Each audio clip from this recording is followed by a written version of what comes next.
కల్వకుంట్ల కవిత గారికి మంచి రోజులు వస్తున్నాయని చెప్పేసి అనుకోవచ్చు. ఎందుకంటే వారు చేసినటువంటి ట్వీట్‌కి అదే విధంగా మీనింగ్ వస్తుంది. ఎందుకంటే కవిత గారు బయటికి రావడంతోటి జాగృతి పేరు మీద పలు కార్యక్రమాలు చేశారు. జనం బాట కార్యక్రమాలు కూడా చేయడం అనేది జరిగింది. సో జనం బాట కార్యక్రమాల్లోనే కవిత గారు నిర్దోషి అని తేలలేదు కానీ వారి పైన ఉన్నటువంటి లిక్కర్ కేసు ఏదైతే ఉందో దానికి సంబంధించి ఒక రకంగా పులి స్టాప్ పడ్డదని చెప్పేసి కూడా చెప్పుకోవచ్చు. సో ఆ టైంలో సత్యమేవ జయతే, ఎప్పటికైనా సరే న్యాయమే గెలుస్తుంది, సత్యమే గెలుస్తుంది అని చెప్పేసి ఈ ప్రకృతి నాకు సహకరించింది.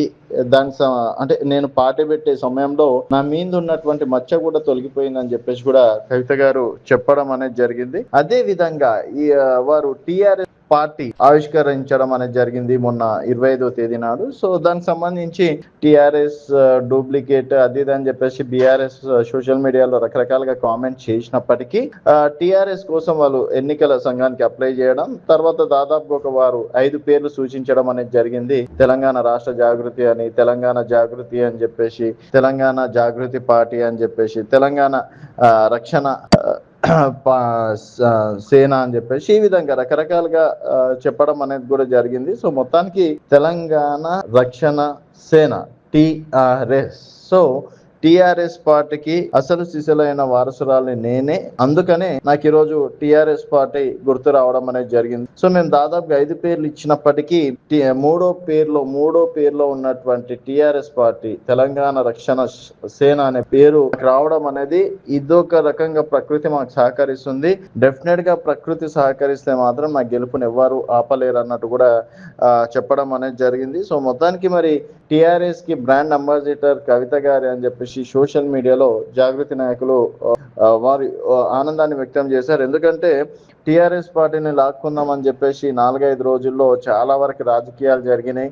టిఆర్ఎస్ పార్టీని ఎవరికి ఇవ్వకుండా చాలా ప్రయత్నాలు చేశారు.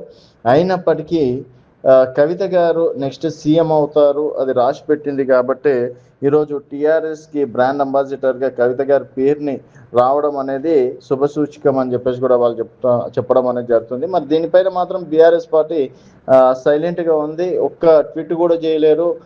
తర్వాత సోషల్ మీడియా కూడా ఎక్కడ సపోర్ట్ లేదు. ఎందుకంటే ఎలక్షన్ కమిషనే ఇచ్చిన తర్వాత ఇంకా టీఆర్ఎస్ పార్టీకి తిరుగులేదని చెప్పేసి కూడా చెప్పుకోవచ్చు.